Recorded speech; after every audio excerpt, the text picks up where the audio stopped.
He's Tony, I'm Mike, we're here to watch Will Burn.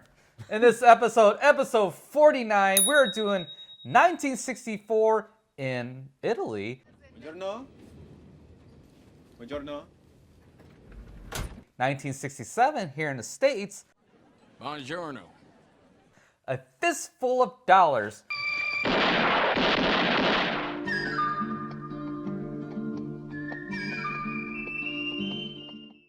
Directed by Sergio Leone. Like I mentioned, it was released in Italy first in '64. Yes. There was some legal action that delayed Yes. the release to here in the States. Was loosely based on. It's completely based on Yojimbo, which is an Akira Kurosawa samurai film masterpiece starring Toshiro Mifune. And I'm just going to tell you right now that Clint Eastwood owes his entire career to Akira Kurosawa and Toshiro Mifune because prior to this film, he had only ever done television roles. Yeah. This was his big break. This was the movie that put Clint Eastwood on the map and, let's be honest, made him a star. This is all very, very touching. Akira Kurosawa sued Sergio Leone over this film, and its huge similarities. He did not win. He did not. No, they settled out of court. They settled out of court, but the biggest legal rambling was there was a film from 1929 called Red something. Red Harvest. Red Harvest, thank you. It was called Red Harvest, and Red Harvest had a similar storyline as well, and because of that, basically there was the settlement that was involved in this one. Well, there's also a book called Servant of Two Masters, which has the same basic premise in it as well. So, sorry, Akira Kurosawa, you weren't the first person to have your protagonist pit two houses against each other and play them off each other. It's not so much that, it's that there are literally scenes that are shot for shot, exactly the same, except for we're going to replace a samurai sword with a six-shooter. Yeah.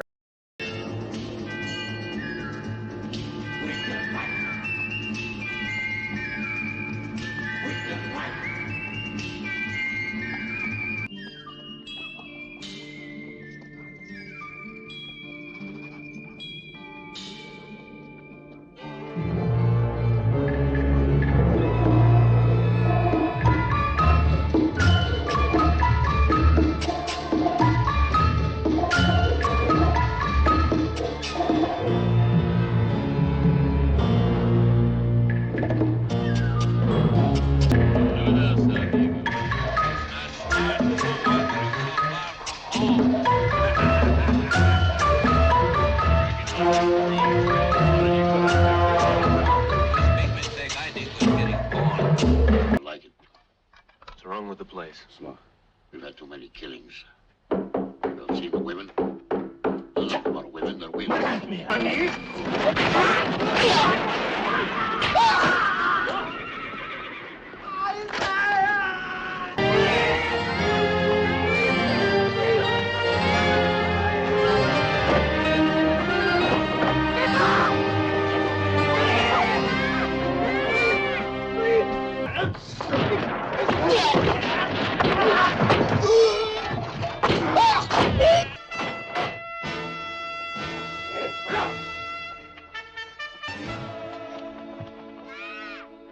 Here you are. Now take this money. It's enough to live on for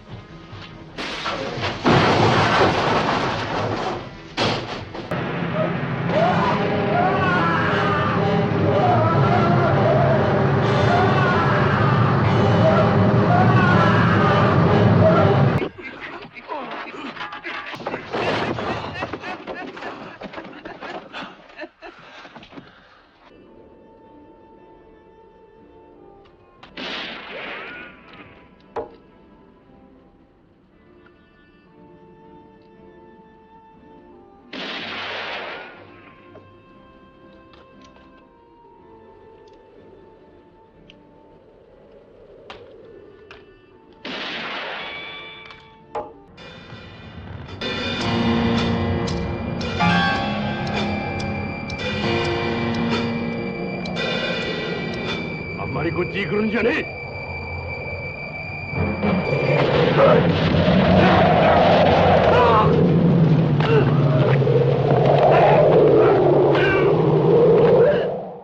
here. But in case you didn't know, here's what it really boils down to. The man with no name, Joe,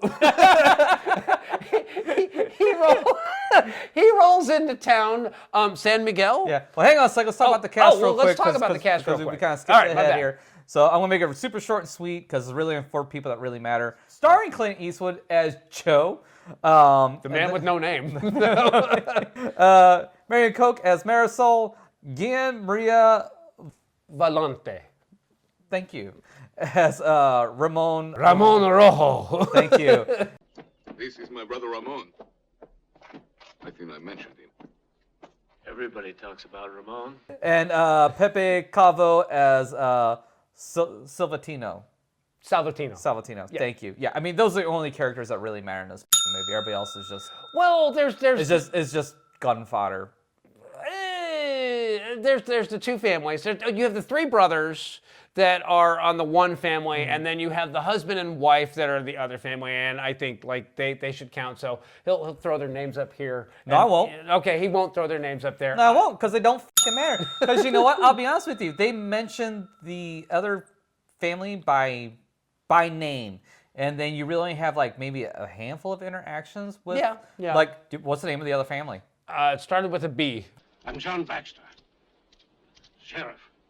Exactly. So no, it doesn't matter. Really, the Latino family is the only family that really matters because that's the most interactions, and they have the most to do with the town themselves. Because Ramon is holding Marisol captive. Yeah. And they pretty much run the town, and they're the ones that do all the real dirty deeds and stuff like that. Dirty deeds, done like cheap. Dirty deeds, done like cheap. The other family are gun runners, and They're dealing in guns and alcohol, essentially. No, they just do guns. The Rojos do alcohol. The Rojos boys, three brothers who sell liquor, and then there's the Baxters, big gun merchants. Yeah. So go ahead here with the plot. Well, anyway, so plot-wise, so Joe rolls into town, and the first thing that he sees is a young child that's crying for his mother, who's behind a barred window, and some big tough guy comes out and kicks the child and tells him to get the hell out of there. And seeing as Joe's riding on a burro, he decides he's gonna check out what's going on in town, and really he goes and figures out the lay of the land, which is there's two big competing families, both moneyed, both powerful, kind of vying for control of this town, which is on the border near the Rio Grande, and they deal with guns, they deal with alcohol, and they're both getting rich and powerful, and they're trying to basically get things cleared up before the cavalry. Apparently the U.S. cavalry is coming to town. Tell the men we'll be spending tonight here in this place. Arrange it so they can pick up the supplies here. Also, double the guard in order to watch the stagecoach there. Lieutenant, Now, what do you suppose they're carrying in that coach? it'd be easy to find out. Get up close to it and take a little look at what's in it. Here's the funny thing about the town is that the only occupants of the town are the two big houses. They're soldiers. Yeah. The guy that runs the inn. Yep. And the mortician or the casket maker. The casket maker. That's it. That's the town. And what a hopping place it is to hang out. Oh, well, there's tons of henchmen. And the husband of Marisol and their child, yes. Spoilers. And so Joe decides that he's going to basically play both sides against each other, line his own pockets. He's going to do it all for a fistful of dollars. Baxter's over there. Rojo's there. Me right in the middle. Where you do what? Crazy bell ringer was right. There's money to be made in a place like this. Actually, it's more like a pocket full of dollars. It's a lot more than that. 'Cause Yeah. it's like each time it goes from one to the other, it's like, I think at first it's like $200, it's like $500, it's like $1,000. Like each time it it's substantial. Yes, and this is 1985 money. That was back when $1,000 was. No, this was 1885 money. I'm sorry, 1885 money. So it's worth at least that much. But really what it all boils down to is that, Joe has engineered this entire situation that he can free Marisol from the clutches of the evil Ramon, who just can't get enough of Marisol's good stuff. And I mean, she's an attractive lady. she is an attractive lady, but he engineers this whole thing where they basically, if he's not gunning them down,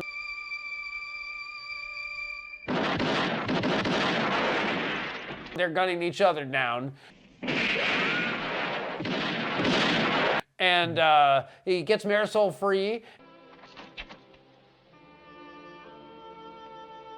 Why do you do this for us? Why? 'Cause I knew someone like you once. There was no one there to help. Now get moving. And then destroys the other family.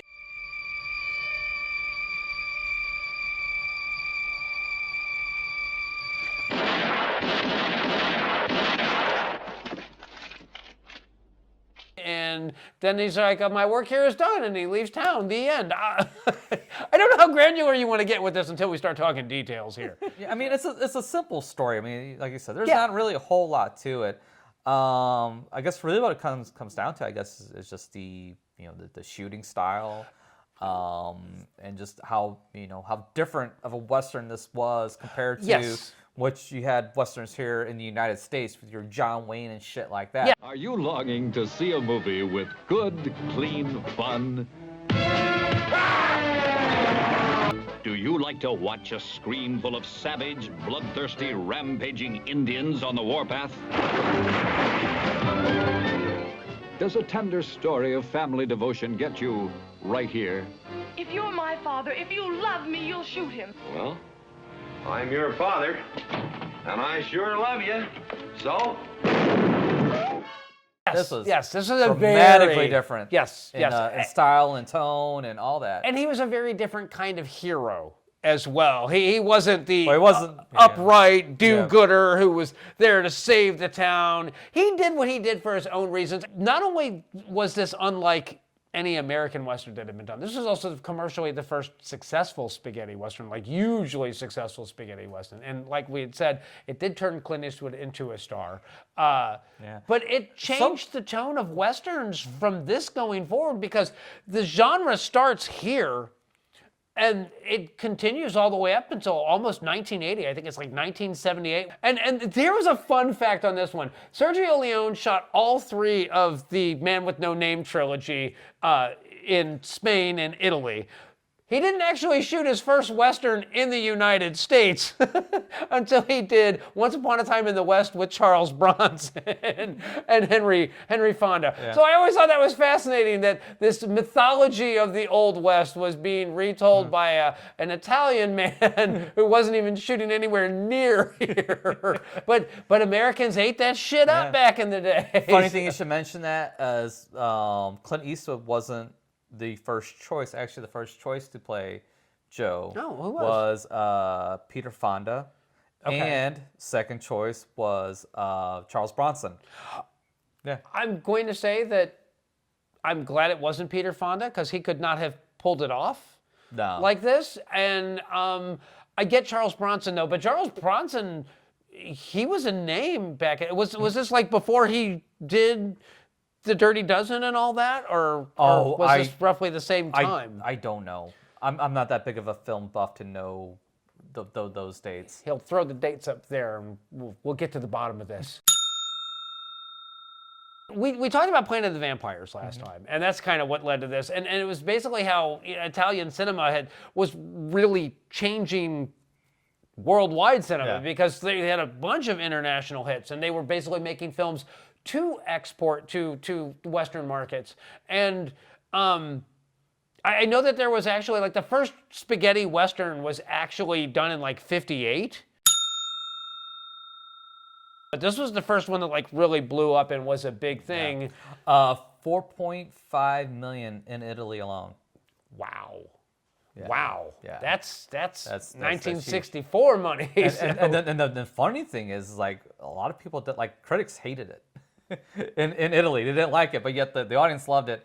And then when it came over to U.S. and the United States and eventually worldwide, I think the the total gross, I think, was close to 20 million. Yeah, you yeah. know, which is good f***ing money, because I'm sure it probably didn't cost a damn thing to No. shoot. You know, probably maybe $1 million or probably less. So I would not surprise. What? There's nothing to it. You have a town. You have some booms. You have some costumes. You've got some dust ruffle covers that you wear as costumes. Yeah. Minimal cast, minimal set, minimal everything. I mean, this is a great exercise in like efficiency. Yes. As far as like, you know, set, story. I mean, because really everything boils down to the style of it. When you really get down to it. Yeah. Which is, I guess, Italians got in spades. They know beauty and style. Yes. Well, it's a Japanese story told using Italian visuals with a Western not quite star yet. So yeah, in that regard, it's kind of it's weird. It's a weird amalgamation that works just great. Yes. And it works so well that they made 2 other films and, like you said, spawned a whole genre. Yes. Yeah. So, I mean. And then, well, you had what? The Good, the Bad, and the Ugly. Then you had, you had A Fistful of Dollars. Then you had For a Few Dollars More. Then you had The Good, the Bad, and the Ugly. Then you had Once Upon a Time in the West. There was also Duck You Sucker, which was the last spaghetti western that Sergio Leone did. But there's other Sergios too that did spaghetti westerns too. Yeah. I'll post their names. Here. Yeah. There was literally a cottage industry that popped up around making, movies. But here's the bigger question for you. It used to be very in to shoot in Spain and southern Italy because it looked a very specific way. And the last movie that I can think of that really shot in those areas was Conan. Oh, wasn't it? Yes. Yeah. And it has a very distinct look to the landscape of it, which it's very scrub brushy and it just looks old world. Yes. Like universal old world. Yeah. I agree with that completely. Yeah. Even with no buildings or structures or anything like that, it's just the landscape just says antiquity. Yeah. For some reason. Yeah. And it can apply to like any place in the world, like, pretty much. It's weird how that works. And then I don't know, I guess, did it get expensive to start shooting in those areas? Because I can't see why. How did Clint Eastwood land this gig? Because Peter Fonda had done, a couple of films, and I think Easy Rider was his big breakout, but he also did, what was it? I don't know Peter Fonda. Crazy Mary and Scary Larry. The man's not really done anything that really stood out to me to make me really grab my attention. Yeah, I agree with that. To dive deeper into his catalog of stuff. Charles Bronson, on the other hand, has more compelling roles and things like that. And I don't remember all he did before this stuff either, because I don't know. I didn't dig that deep into this, because I figured we'd just be talking more about Clint Eastwood and Oh, Sergio sure. Leone Well, and all that I mean, stuff, the thing is but- if he hadn't really done anything of note before this. No, this it was Rawhide. So, He did fucking Rawhide.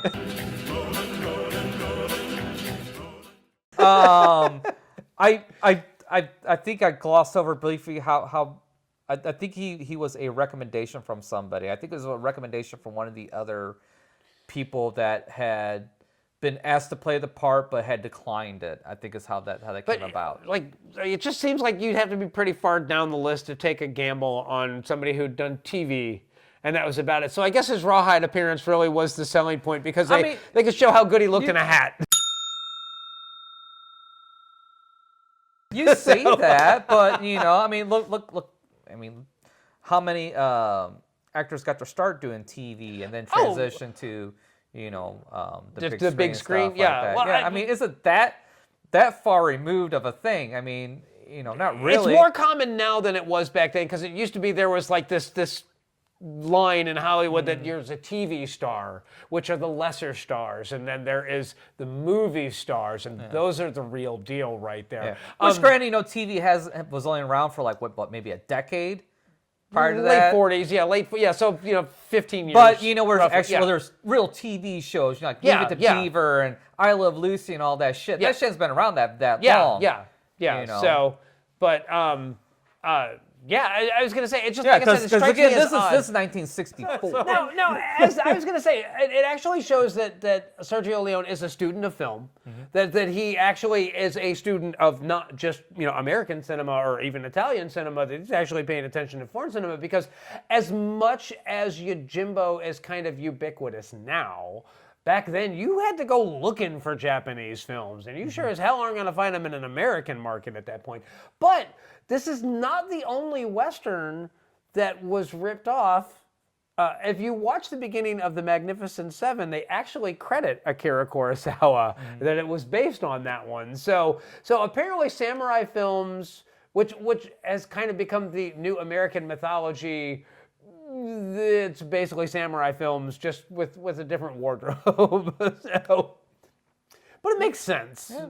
Well, I mean, it's not that they didn't take American fare, turn it Japanese, and sell right back to us as well. Sure, So, absolutely, absolutely. Look, Yeah. there's nothing new under the sun. No. But yeah, Not really. If you steal from one person, you're a plagiarist. If you steal from 1,000 people, you're a filmmaker.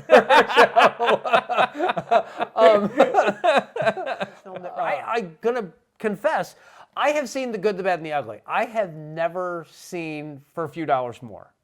And I'm assuming that's coming up on our horizon quickly. But were there any characters from this other than Joe that returned for the other films? No, but I think, and I may be wrong, but he looks like the same guy. I think the guy that plays Ramon also plays the heavy in For a Few Dollars More. Okay. I think. If I'm right, I'll throw it here. And then the next one also has Van Cleef in it. Yeah. Who's not in this one, but was very prominent in this genre too. Yeah. I like is it Lee Van Cleef? Lee Van Cleef. Lee Van Cleef. Yep. Great actor, and he could play both the hero and the villain and the anti-villain, which you'll see probably at some point when we do one of his movies. But that's it. And that I'm aware of. And he was also in Escape from New York. Why me? You flew the Gulf Fire over Leningrad. You know how to get in quiet.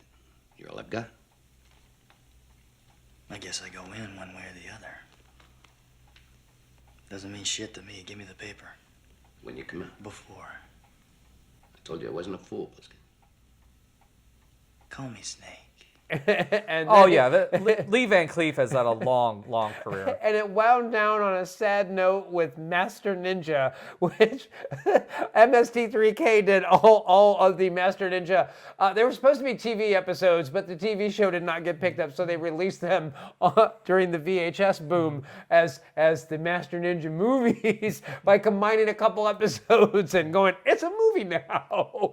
And they're fucking terrible.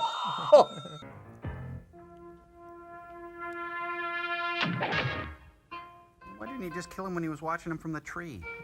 Those things are $4.50 a piece. Okay, one more and then to bed for you. But that's how Lee Van Cleef kind of wound it all down. So Lee Van Cleef aside, how does this measure up to you as obviously it gets all this praise heaped on it.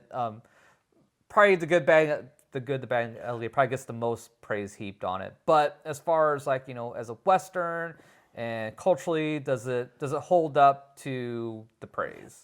It does hold up to the praise.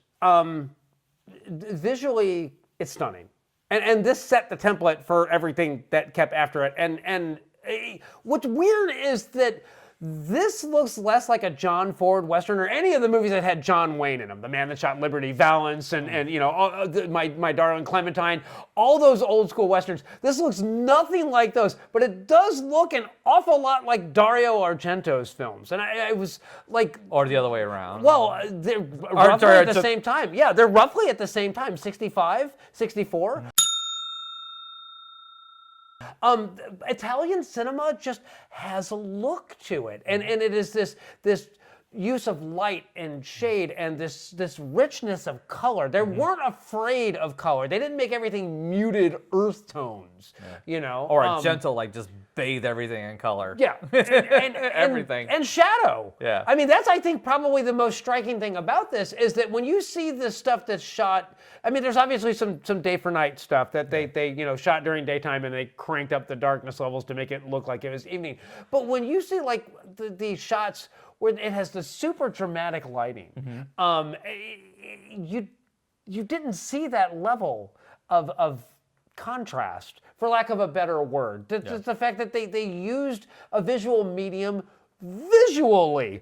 Fancy that! So, there's real structure to this. And, this is the one time that it's forgivable that it is a ripoff of Yojimbo, because it is its own thing. Yes, it's very obviously derived. You watch Yojimbo and watch this back to back, and you're going to be like, I watched the same movie twice. But it's a stunning movie, and Clint Eastwood brings this weird ambiance to the character. And he has a charisma. You can't deny it. I mean, he's a movie star for a fucking reason, because he brings that unknown quantity to this thing. And it's something that few people can do. Few people can do that gray character, like we talk about. Paul Newman. Paul Newman yes. can do that gray character. It's a hard thing to accomplish, but when you can do that, man, you can do just about anything. And the other thing that he can do, and there's very few actors that can actually command your attention without a line of dialogue, because he doesn't say anything for like the first 7-8 minutes of this film. And then when he does, all of his dialogue is as few words as possible. Yeah. It's all body language. Yes. And the eyes. Everything's communicated through the eyes and body language. Yes. And that's tougher. It's a tougher way to tell a story, because it's really easy for someone to explain to you what's going on and what's happening, but for them to actually show you without the exposition, it's a whole nother level. And weirdly, it would take a foreign director to do this, because he knew he was making it for another audience, but he also knew he was going to be exporting it all over the place. So he needed this story to work for as many people as possible in as many different languages as possible. And it does.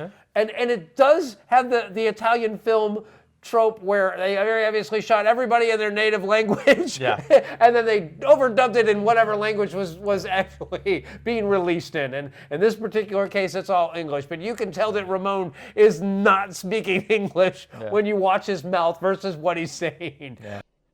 I have found out many things when I was traveling, and I have decided that it's very stupid to just keep on shooting at each other, and without any results. You've gone out of your mind, Ramon. But he's like he's the same thing too, where he does a lot of his acting through body language, through his eyes and stuff as well. So that's done very well. And then the bartender guy, what's his name again? The innkeeper? Salvatino? Salvatore. I thought it was Salvatore. Salvatore. What? Anyway, it's that guy. Whether he's acting in his proper language or not, I liked his character. Those characters. So all the side characters, well, not all the side characters, but the main side characters were compelling. In there. And you can definitely tell, for me, I think this holds up very well. And obviously, as he went along, they improved, because for a few dollars more, it's got a little more going on visually, a little more going on with the story. And then obviously with the good and bad and the ugly, is like everything's just like culminates together. So you got great characters, you got those great shots. And then once you get to Once Upon a Time in the West, then it's just like every still or frame is a fucking painting. Masterpiece. That scene, the very beginning scene of Once Upon a Time in the West, where Charles Bronson has gotten off the train and there's the 3 gunmen that are waiting for him, it is spectacular. And not only is it a masterpiece in editing, but visually it's stunning.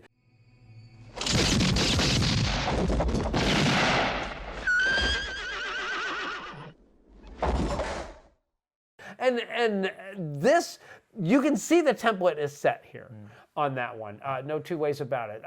So one thing I wanted to say really quickly is while Sergio Leone is very much style, there's substance to his style. Where the problem is now you have some directors that have style, but there's no substance to it. It's just flash for the sake of flash or whatever. There's no real artistry behind it. I guess if that makes any sense. Well, there's artistry, true artistry. but there's no beauty. It's in this particular instance, form follows function. It's beautiful, but it's beautiful for a reason. It's not just there to be spectacle. It's not just there to ooh and ah you or go, ooh, that's pretty. And that's one of the things that I've never been much, and I know this is sacrilege, and I know that I'm going to get a ration of shit for this. I've never been a fan of Crouching Tiger, Hidden Dragon, because I think it's a beautiful film.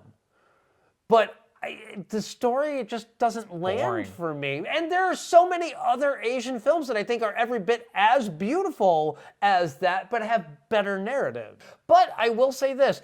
Watching this movie made me realize that basically Quentin Tarantino has wanted to be Sergio Leone his entire career. Oh, I'm sure he wants to be multiple directors. Sure, I mean, like I said, you rip off 1,000 different artist and you're a filmmaker. Yeah. And, I mean, but he knows that, and he wears it on his sleeve. Oh, absolutely. He makes no bones about who he's ripping off. Yes. But he just rips them off with such good style that it just works. He magically can combine multiple director styles into a cohesive package, which is hard to do. Because hell, Kill Bill has footprints like this movie has footprints all over Kill Bill, from the music to the way things are shot to the setups to the all that. It just completely reset.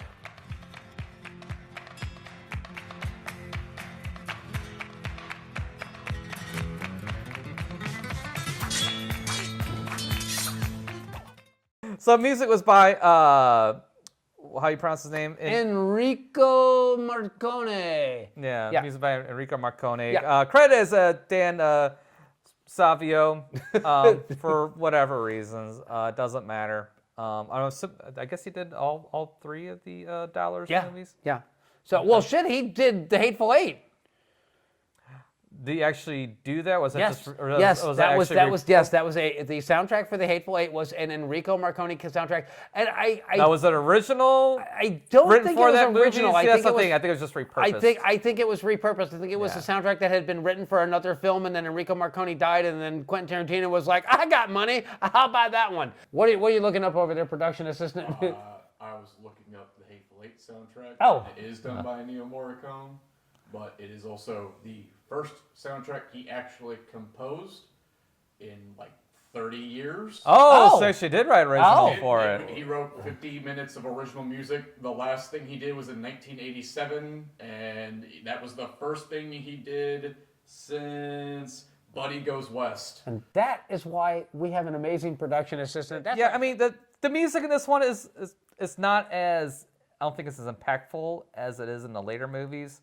I agree with you, but it also feels like the later movies, when you get to The Good, the Bad, the Ugly, it very much, you can tell that the theme music kind of started here. And my assumption is that he kind of had the Joe's theme, and for lack of the man with no name, Joe, his theme. But then he kind of built on that. Yeah. With the later films. It evolved. And it evolved, but he added I don't know. I'm almost curious. When we get to The Good, the Bad, and the Ugly, I want to actually listen to the track from this and the track from that and see if he actually has like three parts to that, one representing Joe, one representing Lee Van Cleef, and one representing the guy that hasn't taken a bath in a month. So Tuco. Yeah, the Ugly. So yeah. For me, I think it holds up as far as like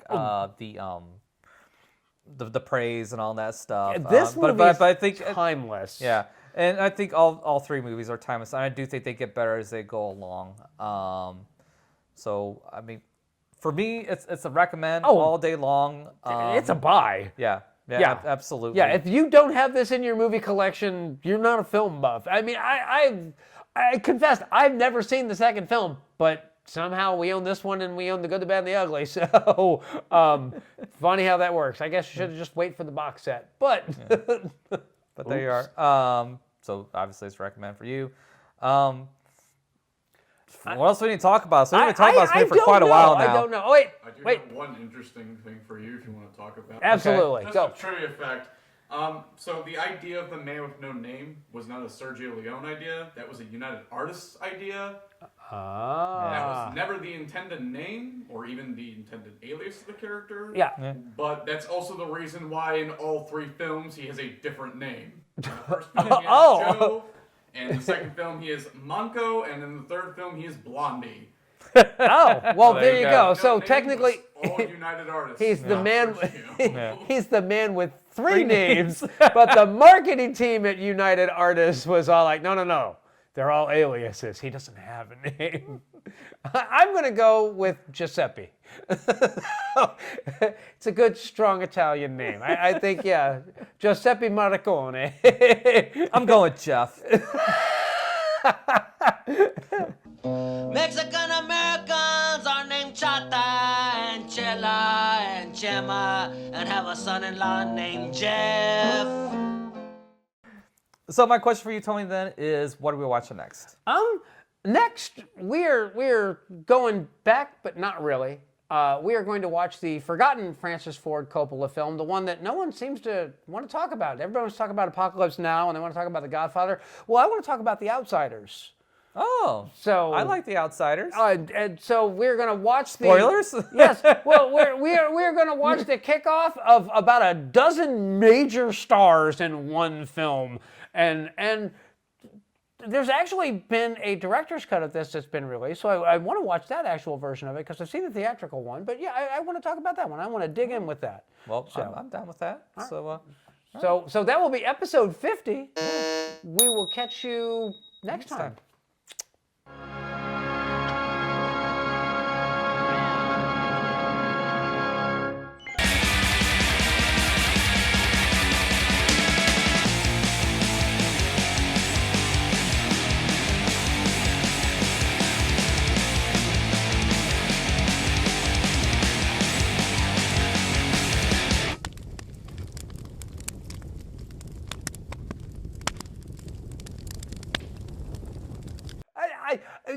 What else is there to talk about on this one? Not much, really. My question for you is, what are we watching next? Next, we are returning to those thrilling days of yesteryears, and we are going Yesteryears? Yesteryear. Yes, we are Ask me again. So my question then is, what are we watching next? Next, we are returning to the thrilling days of yesteryear, and we are going to watch the forgotten Ford Coppola. Francis Ford Coppola? Yes, ask me one more time, I dare you.